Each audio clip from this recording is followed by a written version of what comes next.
a month or so ago, a speech he gave on integrated deterrence.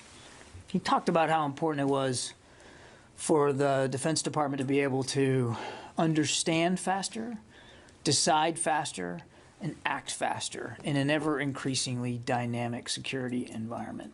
And that's really what Joint All-Domain Command and Control is all about. And in a minute, I'm going to have Lieutenant General Dennis Krall, the Joint Staff J6, or Director of Command, Control, Communications, and Computers, come up and talk to you a little bit more about what that is in greater detail. But that's really the idea here, is to allow us to understand the environment faster, act faster, decide faster, and then act faster. And the Secretary was very pleased to see the work that had been done on what we call JADC2, Joint All-Domain Command and Control. All the work that had been done previous to him arriving here at the Pentagon, and was very proud and delighted to be able to authorize this going forward and sign it into being here at the Defense Department. It's a very exciting framework and an architecture for helping us do our jobs better and to help us get to that idea of integrated deterrence. And with that, I'm going to ask Lieutenant General Krall to come up and talk to you a little bit about it. He'll take questions after he's done with his brief opening comments. I will moderate those questions, if you will, because we do have some interested press on the phone that want to talk to him about this. So once he's done, I'll be the one calling. Okay? Thanks. Thank you. Well, good afternoon, and I really appreciate the opportunity to just say a few words and why we're pretty excited about the Secretary's signaling on signing the JADC2 strategy document. It does a couple things for us. The first of which, it's a clear recognition by the Secretary on the nature of the fight we expect to have in the digital age. And that fight is different. It is characterized by speed and this machine-human interface. The second thing that it does is it brings together some rather disparate communities within the department and has us work together for a common cause. And that is needed to have happen because there are OSD equities, as you might imagine, service equities, joint staff equities, combatant command, and the like. And so while it remains very encouraging to those to experiment and test, we wouldn't ever want to stifle that, it does bring about a sense of order to the way in which we move that effort forward. So in the simplest terms, what the JADC2 strategy does is it does bring order to our efforts in the command and control arena to sense, make sense, and act, all at the speed of relevance. And that last piece is what makes this different. If you have time to act, maybe if you rewind the clock a bit back to maybe Cold War thinking, or maybe where we control the operational time and tempo, that time is an interesting factor. It gives you the opportunity to study, to learn, and to be a little more deliberate on your actions. But when you enter the age of things like hypersonics or artificial intelligence-enabled actions, that time differential or that time availability shrinks or evaporates altogether. So what once may have been a warfighting advantage has now become a warfighting necessity. One aspect to characterize JADC2 would also be on its data-centric focus. It is all about the data, which makes this different.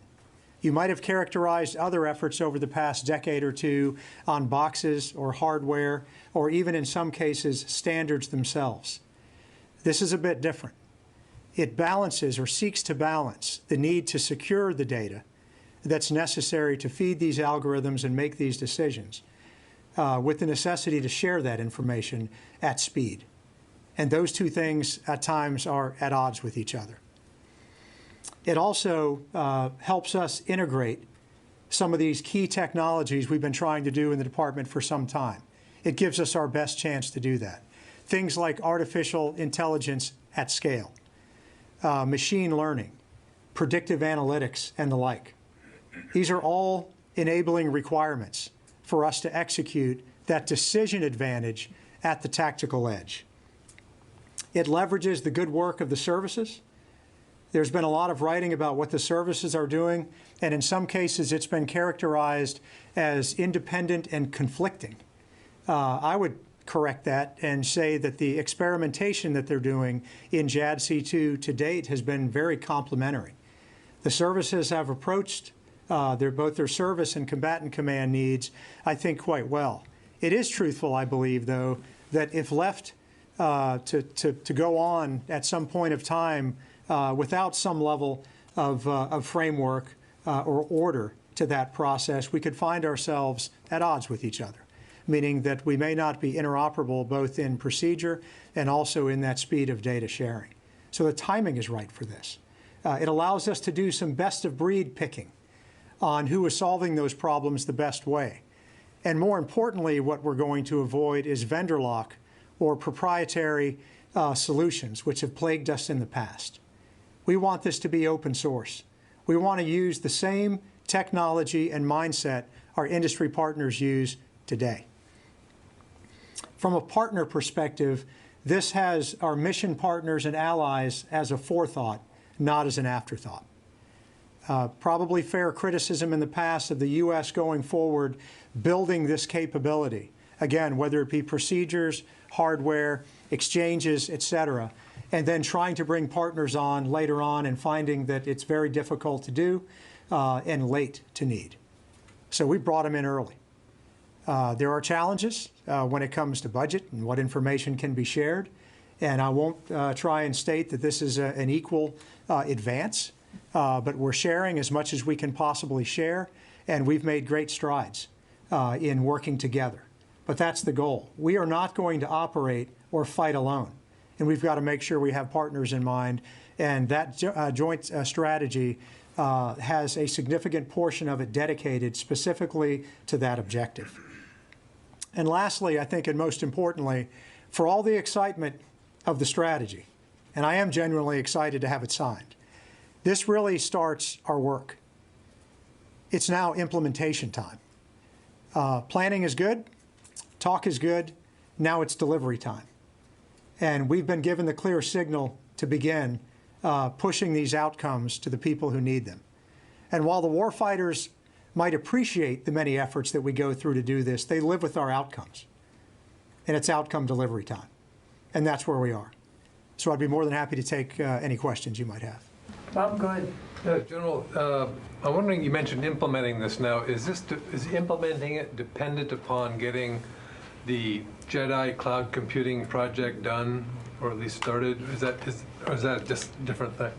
It's not a different thing. So we have some key dependencies to make these things happen. Cloud, network improvements, identity management would be another one. There's many areas that the Chief Information Officer, the Chief Data Officer, the Joint Artificial Intelligence Center pieces have to come together. So I would answer the question, we are clearly in need of cloud to include a deployable tactical cloud to do this type of processing and data storage on the edge. So does the legal problem there with the JEDI contract mean it's going to slow this down or prevent it from proceeding? Where we are right now in the experimentation phase, I think that we have adequate resources to get after, picking and choosing what works. But without an enterprise cloud solution, clearly that would inhibit us in the future. But we have the means necessary today to do that level of experimentation. But it's probably easy to figure, how long would it take us before we exceed our capabilities. Mm-hmm. And we're going to go to the phones too. We have Jackson Barnett from FedScoop. Thank you very much, General, for doing this. Could you speak more to how exactly you are working with the services to integrate their efforts, be it ABMS, Project Convergence? What is the actual mechanism to make this a joint effort? No, that's a great question. And the Deputy Secretary this is really an area in which she has given us, again, not only clear guidance, but a usable, workable mechanism to accomplish that. So we've had recently signed the cross-functional team charter for JADC2. And that is the widest table setting you can imagine of attendees to get after these problems. It provides an atmosphere to present where you're at, but it also gives the audience an opportunity to lay flat these differences or project what we may have challenges moving forward in the future. And the way that the governance is designed is that we have a couple venues to take potential decisions out of that cross-functional team. Once their work is done, If you looked at kind of this, imagine a diagram of flow of information. From that cross-functional team come recommendations. Those recommendations have the ability eventually to flow through our Joint Requirements Oversight Council to codify those ideas as requirements. That has been a weakness in the past, is we haven't really set real requirements. And without requirements, people do what's right in their own eyes. And that leads to an area where you may find conflict. So the Joint Requirements Oversight Council codifies those, and then we move them potentially through an op steps or an area of risk assessment to prioritize what those investment strategies should be. And then we have the ability to take them to a DMAG where the Deputy Secretary can balance those requirements across the department and make those decisions both in time and space for us to implement. So we've had pieces of this in the past. We've never had these comprehensively put together in one package. And that's set and codified both within the strategy and within that cross-functional team charter. Go ahead, Jan. Yeah, thank you. Thank you, General. I know your missions will share with our alliance. And how will this JADC2 affect the South Korea's operational doctrine? Sure. So when you look at partners writ large, to include South Korea, we have a head start in this area. We're very careful when we use the word standards. Standards in some circles, with I think we say with the big S, has been kind of a recipe for past failure. Very prescriptive. You must conform to some rigid, adherent protocol or schema, and those things tend to not last very long. Standards from a sense of commonality, where there's a little bit of flexibility, tolerances are opened a bit. I would use in the terms of federated mission network, this idea of us taking protocols that are already available to about 35 countries that we deal with now, that recognize what information looks like, that we can import into our weapon systems or, again, for our normal exchanges. So with our allies and partners, we have already a fairly defined protocol that we can use. And we're working that as the lead for our mission partner environment. So it's a different approach. It's not enough to get us fully to integration, but we're told it's a pretty good start. Will this also include South Korea's wartime of operational command and control, or a little different? It should only affect, in fact, I start a little bit differently. For all the solutions that we talk about, and they tend to be technical IT or CIO type thinking, where we start with garrison solutions and then eventually work our way to the tactical edge and what it would look like in an austere warfight, where maybe the bandwidth would be restricted or our environment would be challenged. We're taking a different look at JADC2. We're starting on the tactical edge and working backwards. So to answer your question directly, it is the warfighting environment for which we are building the JADC2 outcome. Thank you very much. Yes, ma'am. Back to the phones. Andrew Everson. Hey, General Kroll, thanks so much for doing this.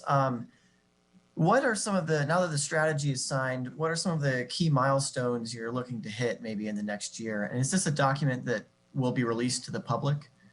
So we have an unclassed document that we're nearly finished on, and I think it is substantive. That will give you a really good feel for what we're driving to.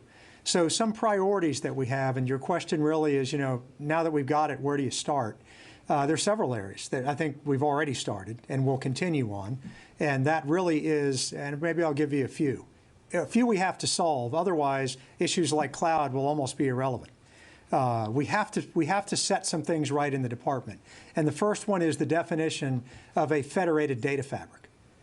We've had several data summits. We're about to have another one here shortly in about a week, where we're pulling the community together to define what this looks like.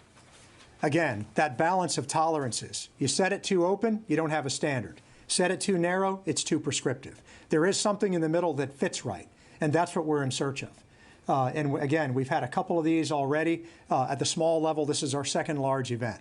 So that's one area. Identity, credentials, and management. This idea of determining your authenticity on the network. If we don't have real ICAM solutions, it will be impossible to have a cloud-based environment that brings you data, the right data, to an authenticated person at the right time and place. So that's an area we're looking at. Software development, professionally developed, nimble, containerized, upgradable software versus software that is locked, almost impossible to change, and can't be adapted, again, in those areas of the fight we expect to be. So those are a few, and I would probably throw in some network enhancements as well that we're trying to mitigate right now. If you think about the speed and the resilience that our networks are going to need to operate in this fight, we've got work to do in that area. And so it's full steam on to make those changes today. And one of those will be to move to a zero trust environment versus the perimeter environment we find ourselves in today.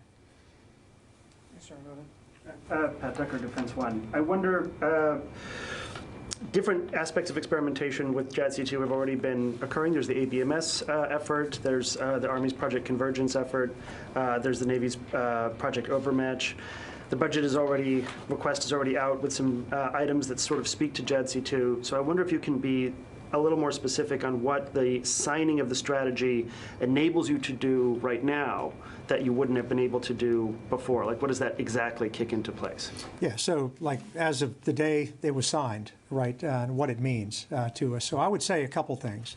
One, it provides now real lines of effort.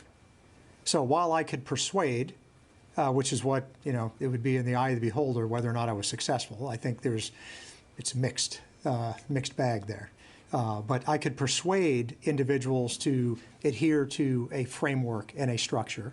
And if there was slow compliance or no compliance, there was really no teeth in the system to make that change. We had no Northern Star. So specifically what it does now is allow me to take that JADC2 strategy and a specific line of effort and place it directly over the top of this experimentation and vet it and say what parts of those are in compliance today and which parts are not. And the pieces that are not, what do you want to do with those? Do we break them off into smaller experimentations because they still may be pointing to something? Or do I recapitalize that money and put it somewhere else? The good news for the three that you mentioned, and there's more than three, the good news for those three are they are each testing something discretely different. And they're each testing something valuable to the JADC2 solution. And again, being completely transparent, let that go a year without any intervention, and I'm not sure we would be as welcoming because the investment strategy may be locking some decisions in that we may find not working well in the environment. So specifically what it allows us to do is to now look for compliance in the direction that we've set inside of JADC2. Is today the actual date of the Secretary's signing, or what is the actual date of the signing of the strategy by the Secretary? Yeah, the strategy was signed on the 13th of last month. Okay, back to the phones. Mallory Shelburne. Thanks so much. Thanks, General, for doing this. So the Navy and the Marine Corps both have some elements on their unfunded priorities list that would feed into the JADC2 effort. Do you feel that this effort is adequately funded? And what would you say about the pieces of unfunded priorities that the services say they need to work toward this? So, I mean, I think what we have to do is take a look at a couple things. One, we're probably never going to be able to reconcile, all the desires that folks want to do with, what the available resources are. I firmly believe we are adequately resourced to get done with the experimentation phase we're talking about and continuing the good work in the three areas that we described and a few other lines of effort that we didn't discuss. I'll say we're at a good starting point for today. What I also think, though, that we have to be clear about recapitalizing some of the investments we have that may not be very productive. It's fair to say that some of these things that we do, maybe under the old way of thinking, fits that quadrant we want to avoid, and that is, it doesn't work, but at least it's expensive. We've got to fight our way out of that, and there are examples of things that we just need to stop investing in and start investing in maybe a better way of doing business. And they've been recognized. We've tagged some of these, and we're already making decisions along those lines. So it's not about just doing everything we're doing today exactly as we're doing it and then adding something new. I think we need to be really smart about the way we move forward and utilize the resources we're given smartly. So we'll see how that pans out. It's early in the process, so I'll probably have to give you an unsatisfying answer, is that I really don't know the full impact of that, but I'm optimistic, and I think I'm realistically optimistic that we have enough to get started. Thanks. Mike Stone, Reuters. Just to go back, one housekeeping question. The signing on the 13th, does that, and the teeth that it provides to your office, does that provide an ability to cancel the JEDI contract? Is there now more equity that you have to dial that back? I don't know, to be honest. And I'll say this, that I kind of leave that in the realm, of the Chief Information Officer and the Deputy Secretary. I don't have an answer to whether that provides teeth. I think the decision-making ability in the department, has been there long before the JADC2 document was signed. So if cloud is pivotal to JADC2, yes. Then if JEDI is tortured or canceled, are you contemplating a multi-cloud platform for JADC2? Well, there already is a multi-cloud environment, right, that already exists. And again, if I look at my use case and demand where I'm at today, because I'm at the, really the starting line for this, I'm able to take advantage of that multi-cloud provisioning. I think the real question would be how long can you do that? When do you run out of resources? And then, is it cost effective? Not every cloud performs the same way. The clouds have different characteristics that need to survive on that tactical edge. So again, where I sit today, I can get the work done we need to get started. But make no mistake, your opening line is accurate. JADC2, the delivery of JADC2 is dependent on a robust, purpose-built cloud for the environment that we need to operate in. Another one from the phone lines, Colin Clark. Yes, sir. As you know, Breaking Defense has been following this for a while, and one of the things that you told us is that you'd like to see much better work, much more focused work coming out of the defense industry. So if you had the chance to sit down with, say, the CEOs of the top 10 defense companies, what would you tell them they need to change? Well, I have had the opportunity to sit down with a lot in industry, research, and academia, and I think we've been consistent in our message. And I've stated or hinted about some of that in the beginning. First of all, we demand the best that industry has to offer today, not what I would consider to be something that is past its prime. So we're looking to leverage and take advantage again of what we require to execute our mission. We also want to avoid proprietary solutions. We want data sharing. We want to have the ability to fuse data sets together in ways that are nimble, like industry does today, meaning we have to share a little bit of the backside of how those things work.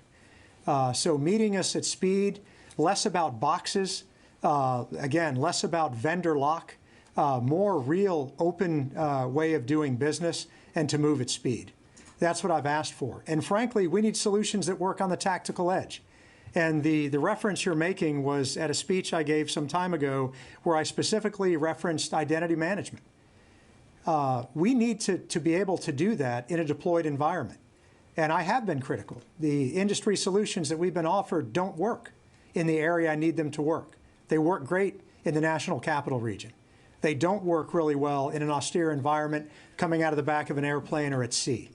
And that's where we're starting. And those are the discussions we've had. Louis. Hi, sir. Just a quick question. I mean, you're with the Joint Staff, with the J6. How do you implement this in the real world at the COCOM level, or does this just currently just stay at the service level for now? I think you just mentioned at the end of your answer now how you get to the endpoint. Yeah, I think that's really the magic of the Secretary signing this, right? We've had, if you went back and looked at some of these efforts or pieces of it over the past decade and a half, they've always been limited to one faction or one portion of the department. This is the first that I'm aware of where it's brought all these entities together. So when you look at the ability to deliver an outcome across these various places which have normally, in some cases, have had difficulty of having consistency through them, that's what makes this different. That cross-functional team is a real cross-functional team. It respects the services provisions to deliver capabilities to combatant commands. Doesn't change anything in that realm. The JROC still functions at producing requirements.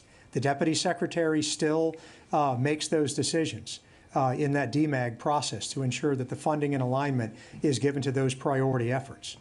The difference is we're now able to advise her across the entire department, not from one segment. So therefore, I mean, this is the guidance that end users will be able to use to figure out how to implement all of this together in a day-to-day operation. That's right. Not only do they get to influence how we do that, they are the judges of how well it works. Right? That's our customer, is the warfighter. How they vote will determine whether or not we're successful. Okay, I think that's it. Thank you very much, sir. Appreciate Thank your you. time today. Thank you.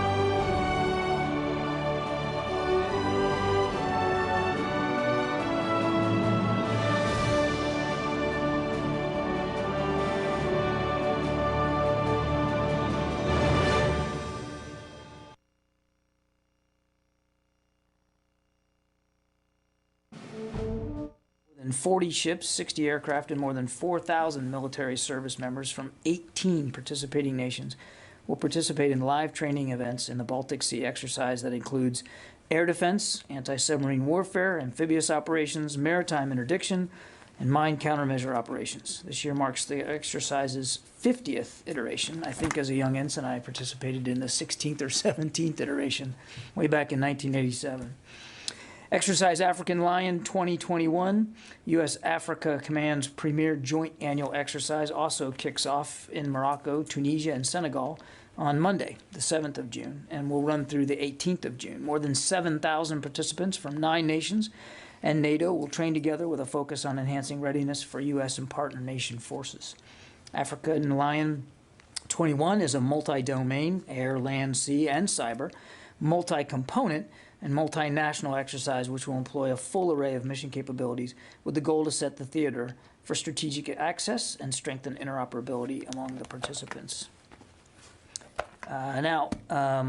Yesterday, I think you saw the department released a list of the first 47 entities on the Section 1260H list. Section 1260H of the National Defense Authorization Act for fiscal year 2021 directs the identification of entities that the Secretary determines are a, quote, Chinese military company, unquote, operating directly or indirectly in the United States. These companies have ties to the People's Republic of China's military-civil fusion strategy, military modernization efforts, or defense industrial base. The initial list can be found on our website at defense.gov, and the department will update that list with additional entities as appropriate. Lastly, scheduling note, on Monday, the Secretary will be hosting here at the Pentagon NATO Secretary General Jens Stoltenberg as the planning continues for the upcoming June 14th NATO summit that the Secretary will also be attending. And with that, we'll take some questions. Bob? John, I'll start you off with a UFO question. How about that? Go for it. Has Secretary Austin been briefed on this report that's required by Congress? And also, just more broadly, does Secretary Austin see this, what apparently is an increasing number of reported incidents, as a safety report for the military in terms of pilot training and so forth, as well as a national security threat? He has received a briefing on the work that the task force has thus far conducted. The report, as you know, is being crafted and will be delivered by the Director of National Intelligence, but he has received a briefing on the work thus far. And as we've said before, we take all incursions into our operating spaces seriously. So, I mean, like everybody else here at the Defense Department, certainly we are taking the entire matter seriously as it regarding the potential for safety concerns. Right. I mean, in other words, regardless of what the explanation may be, or if there is none of what they are, there are incidents in which pilots are seeing things that are close enough that it could be a safety, or it is a safety problem? It could potentially involve safety and/or national security concerns. Absolutely. Thanks. Yeah. Janie. Thank you, Mr. Kirby. As you know already, North Korea criticized the U.S. conduct red flag joint Air Force exercises in Alaska next week. This also South Korea and Japan participate in this exercise. Right. Yes. Do you have any comment on this? I'm not going to comment on the reaction by North Korean officials. I would simply add that this is an exercise that we conduct very frequently. There's approximately 1,500 service members are going to be participating, more than 100 aircraft from more than 20 different units. And of course, in addition to U.S. personnel, as you rightly pointed out, there'll be members of the Japanese Air Self-Defense Force as well as the Republic of Korea Air Force participating, and we look forward to that. So a total foreign participation of about 300 people. We have, and you've heard the Secretary talk about the importance of trilateral cooperation when he visited Japan and South Korea not too long ago. So this is an example of that, and we're looking forward to the exercise. And it's important, Janie, as we've talked about so many times, for improving our interoperability with our allies. This is the first time U.S. invited trilateral exercise during the, I think, a 3 years period. So why they did this time invite? Well, I can't speak to decisions made previous, but again, I'd go back to the Secretary's first international trip to Japan and to South Korea, and one of the things that he talked about in both places was the importance of trilateral cooperation. And these aren't just partners; these are allies of the United States. And so he always wants to look for ways to improve alliance interoperability and capability, and this exercise will provide us an opportunity to do that. Thank you very much. You're welcome very much. Let's see, on the phone, Lori.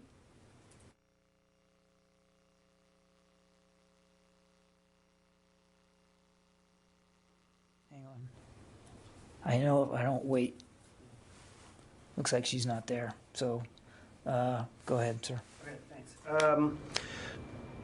FBI Director Christopher Wray recently compared a recent wave of ransomware attacks to 9/11, and there's indication that the U.S. government is going to start treating ransomware attacks at a much higher level of severity. So I wonder if you can discuss if there's been any change in the interagency discussion about what the Defense Department can or should do in response to escalating ransomware attacks from adversarial sources. I mean, beyond making it obvious that the interagency it takes cybersecurity issues very, very seriously. I won't get ahead of interagency discussions or characterize them in any other way. I think that's really a better question put to my colleagues at the National Security Council. Okay, yes, sir. You talked about the Chinese entity list that came out yesterday. you said that there was going to be an update to it. So that means the implication is that there's going to be there's an ongoing review, and more companies will be added to that. So 2 questions. One, can you explain the review process, and should we be expecting monthly updates, quarterly updates? No, as I think I said in the opening comments, it'll be updated as appropriate. So I don't think there'll be a regular specificity.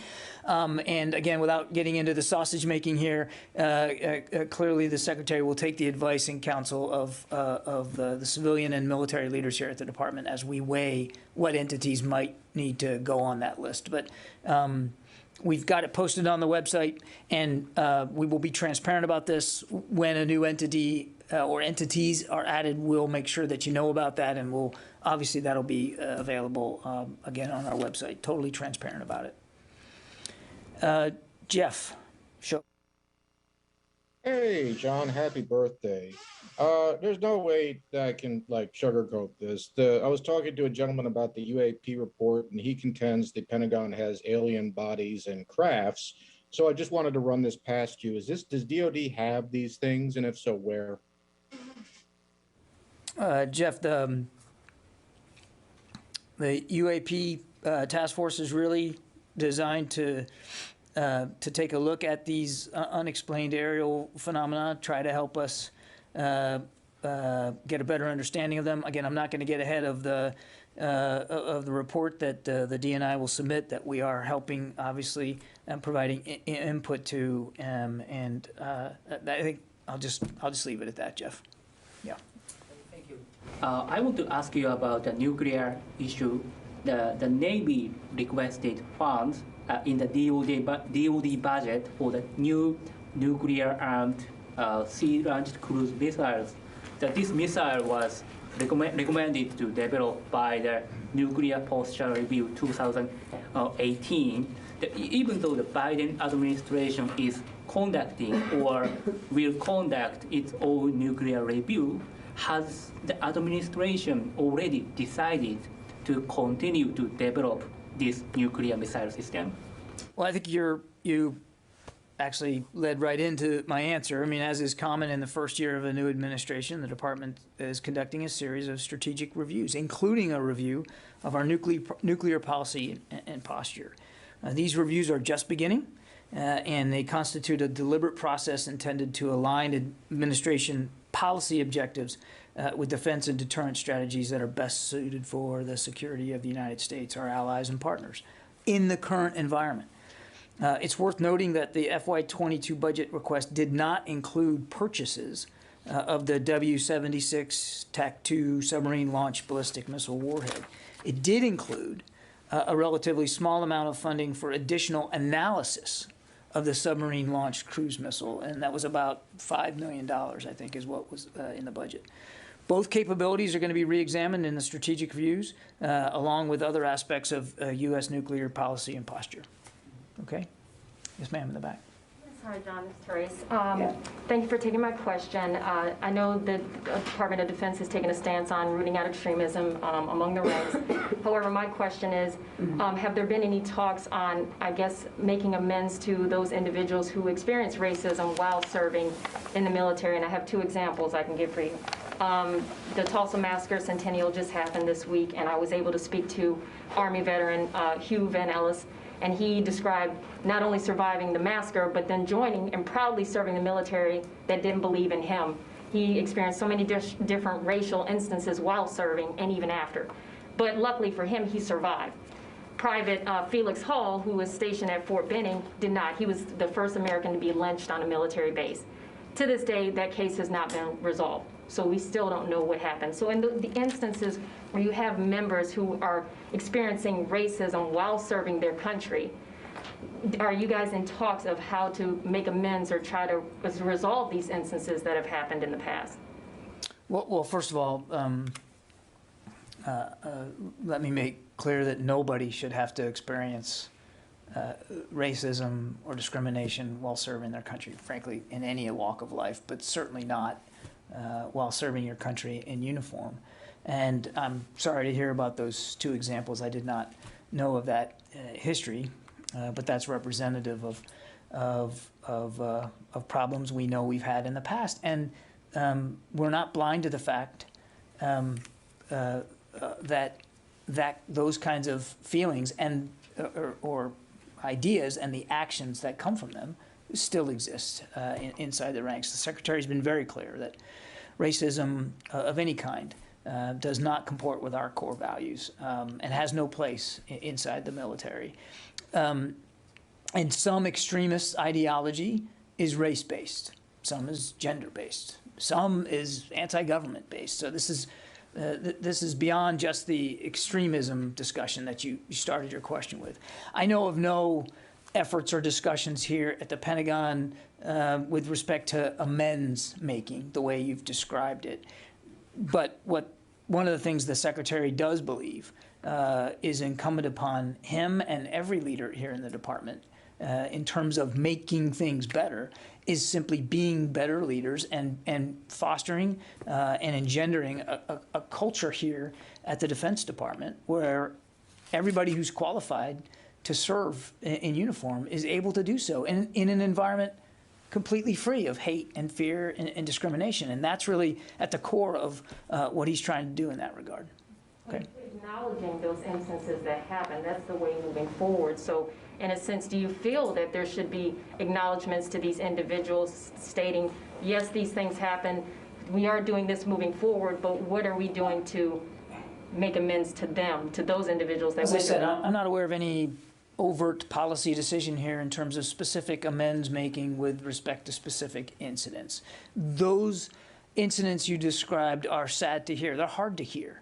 And sadly, there are modern examples of that kind of discrimination and that kind of racism. And what we have to do, what we're focused on right now, is making sure that we're creating the proper workplace culture and climate for people of all walks of life. If you want to serve your country in uniform or even in civilian ranks here, and you meet the standard and you qualify, we want you to be able to do that. And we welcome that service. And we want that service to be appreciated. And we want you to be able to serve with respect and dignity. Ma'am. I'm wondering if you have an update on the Iranian ships that crossing the Atlantic, and also what's your assessment of the Iranian Navy, given that there was doubts that these ships can actually cross the Atlantic. And I have another question on different topic. Okay, we'll get to your second question quickly because I'm not going to talk about intelligence matters, and I'm certainly not going to get into an assessment of Iranian Navy capabilities here from this podium. So what's your second question? On the destination of the ships? No, I don't. I mean, I don't even speak to future operations for U.S. Navy ships. I'm certainly not going to make a practice of speaking for future operations of a foreign Navy. Are you concerned over this, like ships crossing the Atlantic?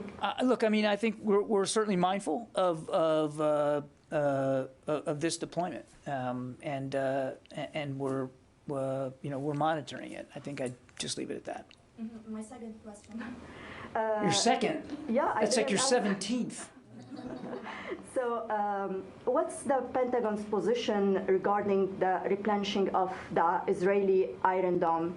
Did you receive a specific request during yesterday's meeting? The issue of replenishment certainly came up in the meeting yesterday with Minister Gantz, and I think you heard the Secretary reflect the President's desire and intent to assist with Israel's replenishment needs. There wasn't a very detailed discussion of that yesterday. The two leaders really only had about an hour together, but now their staffs will get together and will work out the details of what that replenishment looks like and how much over time and all that. We're just not there in the details of it, but clearly the Secretary reiterated the President's desire to assist in Israel's replenishment, and that was discussed yesterday. Yes, Louis. John, can you specifically address the reporting that's come out about this UAP report? The reporting that these UAPs don't appear to be alien spacecraft, that there's not enough information to actually address what exactly they are. and that they're not a U.S. secret black program? Yeah, look, I've seen the press reporting on this, Louis, but I'm not going to comment one way or the other about the reporting, or certainly about the work of the task force and the coming report by the Director of National Intelligence. I won't get ahead of that process. So can you rule out specifically that these are not alien spacecraft? I think I've answered your question. I'm not going to get ahead of a report that hasn't been filed to Congress, and I'm certainly not going to speak about intelligence issues here from the podium. Again, seen the press reporting, but I'm not going to be able to comment beyond that. I have two other issues. Can you talk about the pride flag? Has a decision been made on whether the pride flag can be displayed at DOD facilities? I understand that it was under review, and can you explain how it came to be under review? Yeah, after some careful consideration, the department will maintain the existing policy from July of 2020 regarding the display or depiction of unofficial flags. So there won't be an exception made this month for the pride flag. And as for how it came, I don't want to mischaracterize this and say there was some sort of formal review, but obviously knowing that the month of June was approaching, we wanted to do due diligence and take a look and to take a look at the old policy and see if we felt it was still applicable and still needed to be applicable. I would stress only two more things in answer to your question. One, this in no way reflects any lack of respect or admiration for people of the LGBTQ plus community, personnel in and out of uniform who serve in this department. We're proud of them. I mentioned that on Monday, that the Secretary's pride and respect and admiration for the service that they render the country. This was really more about the potential for, if you make an exception in this case about the potential for other challenges that could arise from that exception, that specific exception, and it was really about that than anything else. It's certainly not a statement of anything other than the fact that full respect and admiration for that service. And one more. The White House has issued a statement acknowledging or rescinding the order that Greenland fall under U.S. Northern Command's AOR. Was this something that Secretary Austin recommended? And if so, what was his line of thinking? I'll have to take that question, Louis. I'll take that question for you. Yeah. Thank you, sir. I have a couple questions on the Africa Sahel. A couple of major developments over the past couple of weeks. Mali had a second coup in the past 9 months, and France is threatening, I guess, Emmanuel Macron, that he said he's going to withdraw the 5,000 troops that are in Operation Barkhane if the Mali coup leaders make an alliance with the Islamist extremists. And also there's reports that Russia was involved in the first coup. So what is the Secretary General's reaction to all these developments in the Sahel? And the last question, when is he going to visit Africa? Thank you. I don't have a reaction by the Secretary to those comments and those decisions by other nations. I would just tell you again that our strategic objectives in Africa focus on protecting the homeland and U.S. personnel, countering malign influences that seek to further destabilize the continent, and responding to regional crisis. We continue to support the militaries of our African and European partners in their fight against violent extremist organizations, and we do that through security cooperation, partner capacity, intelligence, and intelligence sharing efforts. So we're going to continue that work along with our partners and friends on the continent and in Europe. I don't have an update or anything to announce on the Secretary's travel schedule today. Megan. Does the Secretary think that there should be a review for the flag policy to make it a little more precise, given what it was intended to do in the first place? I don't believe that we're looking at a deeper review of the flag policy. As I said to Louis, knowing that June was coming, he certainly wanted us to take a look at that and see if it was still applicable. And as we speak right now, his belief is that that policy should be maintained. Sylvie. Did the Secretary receive a request from the White House about evacuating the Afghan translators and their families? Because last time we spoke about it, you said that he didn't receive any request from White House. So I wanted to know. No, there's been no change. There's been no change. No. Although some congressmen have sent a letter to the White House to ask for that. I mean, we're aware of some congressional interest in this clearly and some congressional correspondence, but nothing has changed since the last time we talked about this. Okay, thanks everybody. Have a great weekend.